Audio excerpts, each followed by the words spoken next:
It is a chilly day today. Hi, I'm Liv, and today we're doing a little book haul.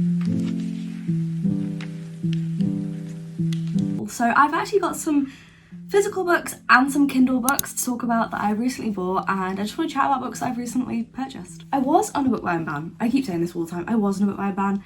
I take myself off it every time I go into a bookshop. I think let's go in with the physical books first. Not in my book. This one's by Katie Holt. One of my big goals for this year was to read books by authors that I've never heard of before. This isn't just including like authors that are hyped up that I've never read before, but authors that I literally don't know. Like, I've never heard of their stuff before. This one is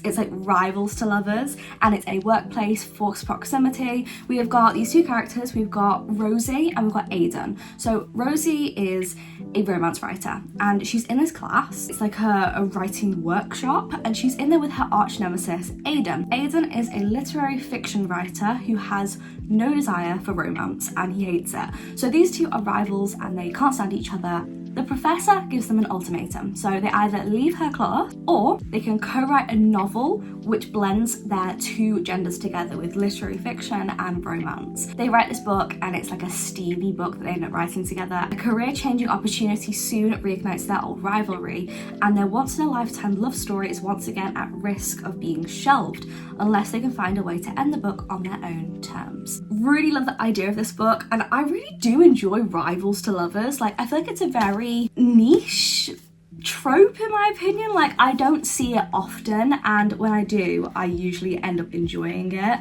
I'm really excited for this book. I have next got a book by Hannah Bonham Young. So I recently read Out on a Limb. It's going to be in a video soon. At the same time that I bought that book, I bought loads of her stuff because the blurbs on her books are so interesting. Like, I bought 3 of her books here. I've got 3 Hannah Bonham Young books, and I bought these all when I had no idea who she was. But all the blurbs really interested me, so I'll do all 3 of them. So we first of all got Out of the Woods. So Out of the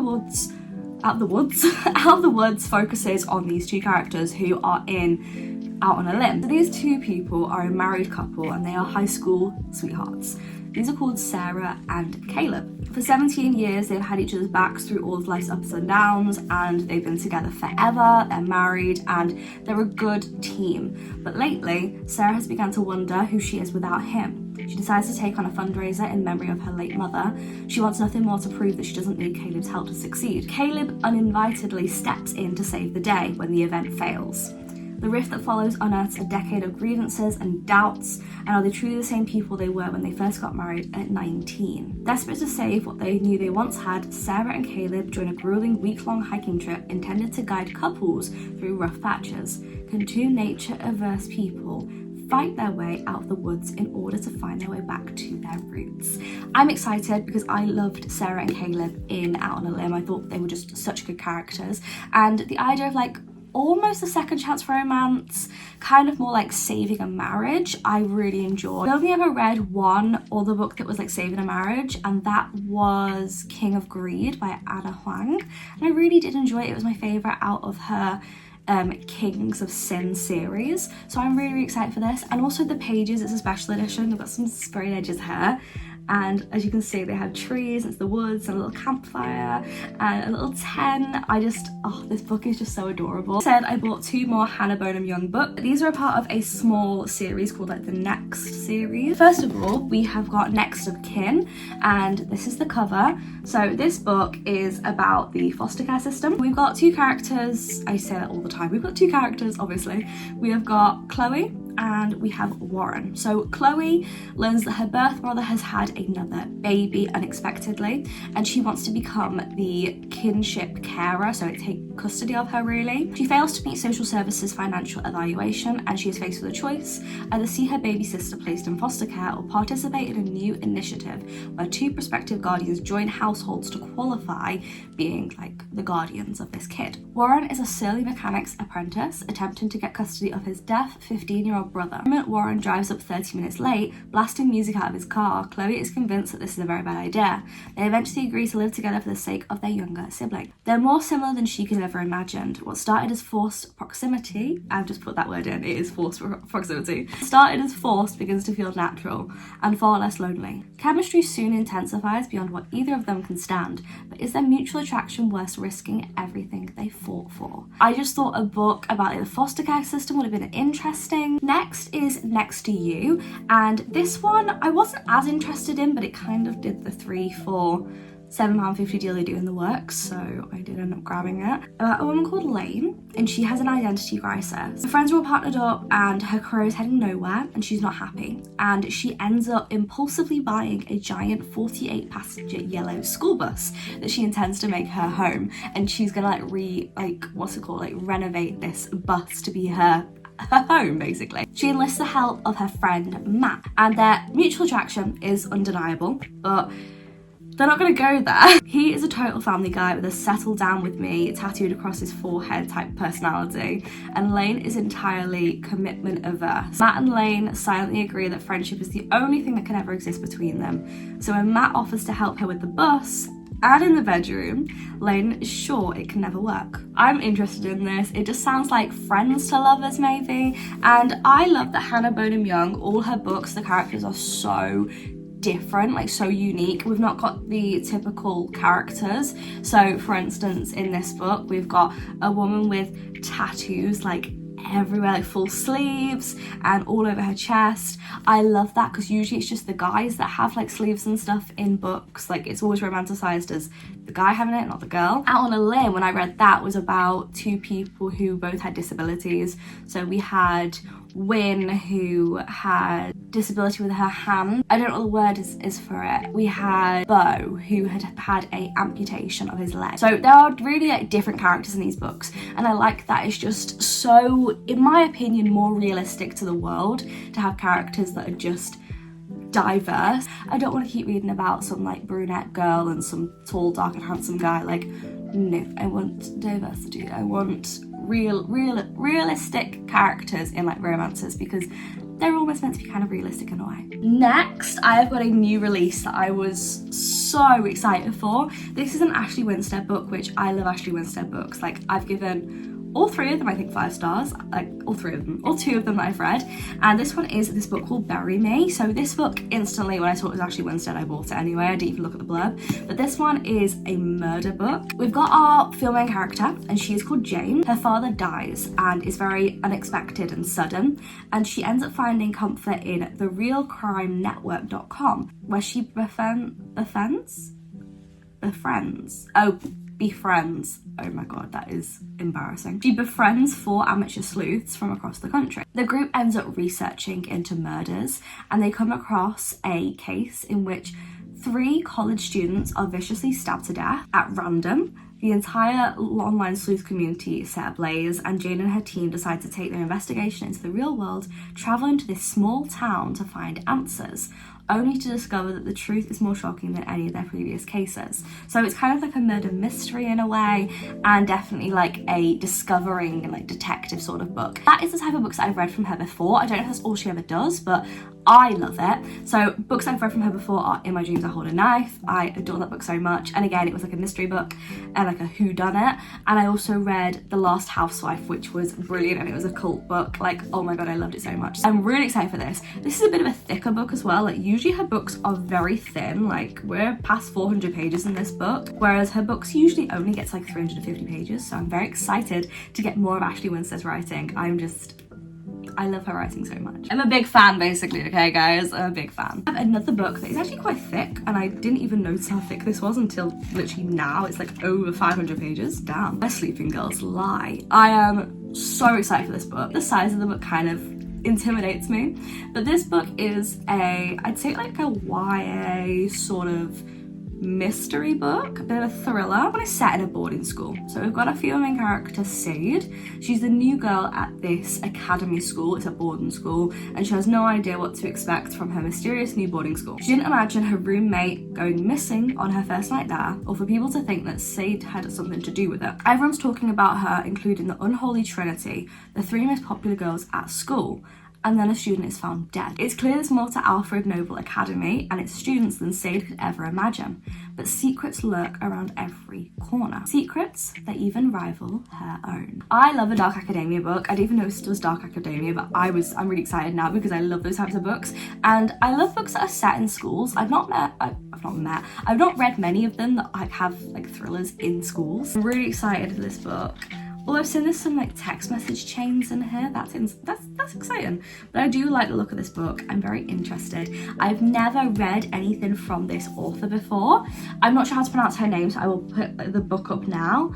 But this is the book. I just thought it looked so interesting, and I kept umming and ahhing with this for honestly months, like since it's come out, as I said, and then the other week I was like, you know what, I'm just gonna get it. We've got another new release, and this is Say You'll Remember Me by Abby Jimenez. This literally came out like a couple days ago. I love Abby Jimenez's writing. There's only been like one book that I didn't like from her, and I really do like her romances. They're really good, and like they always cover some like serious topics as well. There is this guy called Xavier, and there is a girl called Samantha. Xavier comes close to being the perfect guy.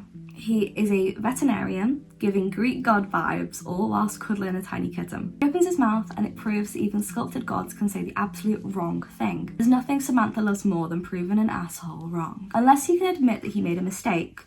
But after one incredible date, possibly the best in living history, Samantha is forced to admit the truth, that any kind of relationship would be impossible. Samantha begs Xavier to forget her and to remember their night together as a perfect moment, as crushing as that may be. Only no amount of distraction or time is nearly enough to forget that something between them. And the only thing better than one perfect memory is to make a life and even a love worth remembering. I'm nervous for this book. I feel like it's gonna break my heart, and I'm kind of ready for that. I don't think a book's broken my heart in a while, and I'm kind of excited for this. Like, I know little about it, but it looks like it's set in like a seaside town. There's a dog on the cover, weird doll, and I just trust Abby Jimenez. And when this first got announced, something about it I loved the idea of it. I don't even remember like what it was about it, but it just something drew me in, and I was like, I need to read it. We have one more physical book, and then I got a couple Kindle books. This next one I saw in Waterstones. This is Our Infinite Fates. I am so excited for this book, and I mean, look at it. It's got some sprayed edges. It's gorgeous, and I want to show it without the cover. Oh, this is the inside. Beautiful. And without the cover, it says, I love you, and I have loved you, and will love you until we meet again. And it's just so gorgeous. Evelyn has lived countless lives, and in every single one she's been killed before her 18th birthday. In her present life, her little sister needs her in order to stay alive. To save her sister and make it past her 18th birthday, she'll have to 1. Find the centuries-old enemy who hunts her through each life. 2. Figure out why she's being hunted so that she can break the curse once and for all. Most importantly, she's going to have to try not and fall in love with them again. I was hunting her, she ends up falling in love with them like in every universe, and they always end up killing her. It's going to be an interesting one. Is it going to break my heart? Potentially, but something about this drew me in. I needed to get it. I'm so excited for it. I'm honestly so excited for this book. We have got a couple Kindle books. I'll turn my Kindle on and actually look for them because I can't remember the names of them. I think I've got 2. So I got 2 books recently on Kindle that I bought, and I wasn't even looking for these books, but I was just looking through on Kindle what was available to buy, and like for not too much money, like £2 or something, and I found 2 books. So the first one I've got is The Favourites by Lane Fargo. I'm interested in this. It looks like a fiction. I don't really know the format of it, like what genre it is really. It kind of is giving Taylor Jenkinson Reid books. Something about it is giving Taylor Jenkins Reid book. But this book is about these 2 figure skaters. Let's see if I can get onto the info about this book. 2 figure skaters. It says on here, everyone thinks Heath Rocher was my first love. He wasn't. My first love was of figure skating. Katarina Shaw has always known she's destined to become an Olympic skater.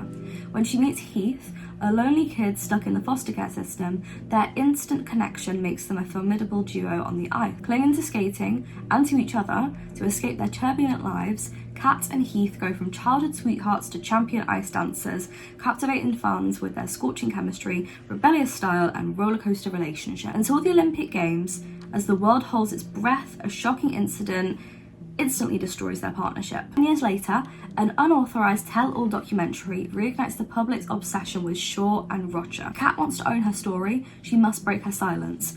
As Kat's account of her dramatic rise and fall alternates with scandalous interviews from the film, it spins into a dance between passion, ambition, and what it truly means to win. I'm very excited for this. Again, it does kind of feel like a, what was I said her name was, Taylor Jenkins Reid book. I had a lot of people read this and give it really good ratings and be really excited about it, so I had to pick it up. The next book I bought was by Alicia Thompson. This is Cold World. So I actually never actually looked at this book and thought I was going to read it, but I was thinking about books that I used to love, and one of the books was what was it, something like Falling in Love with Serial Killers or something. Oh, it literally says on the screen what the book that I'm thinking about is. It was Love in the Time of Serial Killers. I loved the book. It's one of the first books to really get me into reading like 2 years ago, and for that I will always thank Alicia Thompson. So I want to give a second book of hers a go, and hopefully I'll enjoy it enough to keep reading her stuff. So this one says, Lauren Fox is the bookkeeper for Cold World, a tourist destination that's always a winter wonderland despite being located in Florida. It's ranked way below any of the trademark amusement parks, and maybe foot traffic could be better, but it's a fun place to work, even if fun isn't exactly Lauren's middle name. Co-worker Asa, on the other hand, is all about finding ways to enliven his days at Cold World, whether that means organising the Secret Santa or teasing Lauren. The owner asks Lauren and Asa to propose something, anything, to raise more revenue. And their rivalry heats up as they compete to come up with the best idea. But the situation is more dire than they thought, and it might take these polar opposites working together to save the day. I'm excited. It does sound like, obviously, workplace romance. It's not rivals, it's not enemies, it's kind of like annoyance to lovers. Like, he likes to test her patience and she is just not here for it. I just think something about that just draws me in and I'm interested. And the cover is so cute. It's this like, it'll be on the screen somewhere, but it's this like cartoon cover. I just think it looks so adorable. I also want to say another thing I did end up getting, which I wasn't going to mention, but I have ended up getting the Kindle Coloursoft. So I'm going to do a review pretty soon of my thoughts on the Kindle Coloursoft compared to the paperweight, why I bought it, and like my opinions on it. I'm also going to be doing another one of those videos that I did ages ago that you guys loved, and it was reading until my Kindle died to see how long the battery lasted. I'm going to do one of those videos for this Kindle to show you guys exactly how long the battery lasts and my thoughts and opinions on it.